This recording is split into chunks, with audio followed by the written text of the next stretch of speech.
Just wanted to say good afternoon to everyone. It's good to at least see some of your faces over Zoom in some capacity.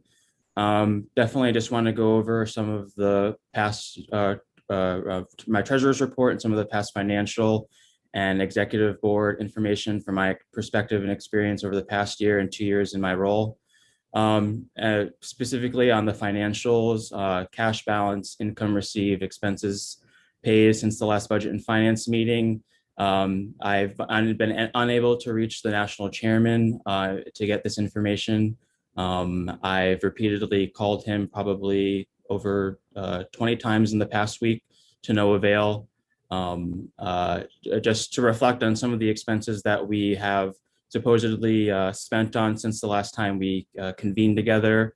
Over $600,000 spent for an online program, including $500,000 for digital advertising. I personally cannot attest to that. There's been tens of thousands of legal fees that I personally cannot explain for myself.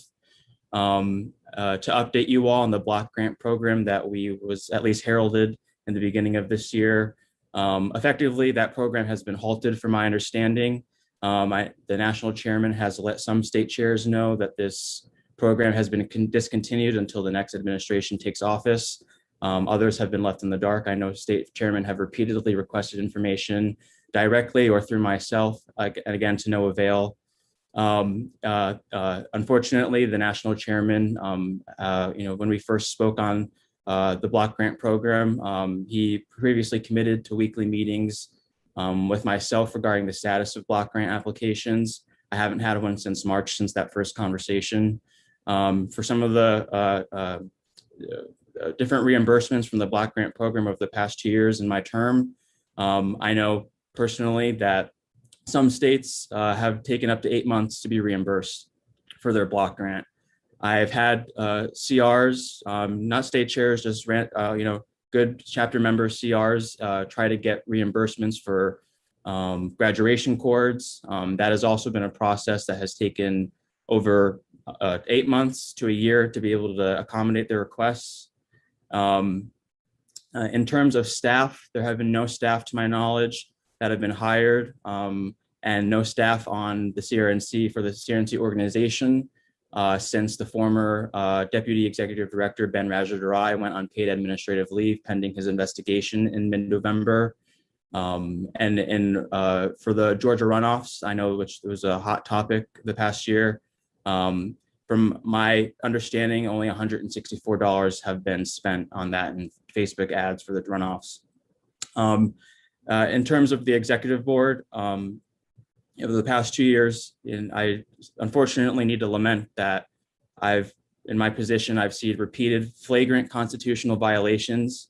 I've had CRs of my own be asked to fake sexual assault allegations against other members or political opponents in CR races. I've heard and seen interfering in federation and chapter affairs from the top level down to the bottom. I've seen threatening, intimidation. I've seen bribing CRs and state party chairs. And this is all from the executive board members.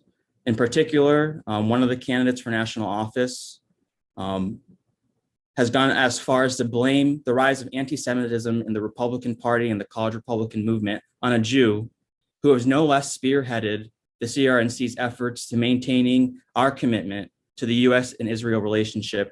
And he spearheaded the BDS resolution, which we passed in Austin during our last in-person board meeting.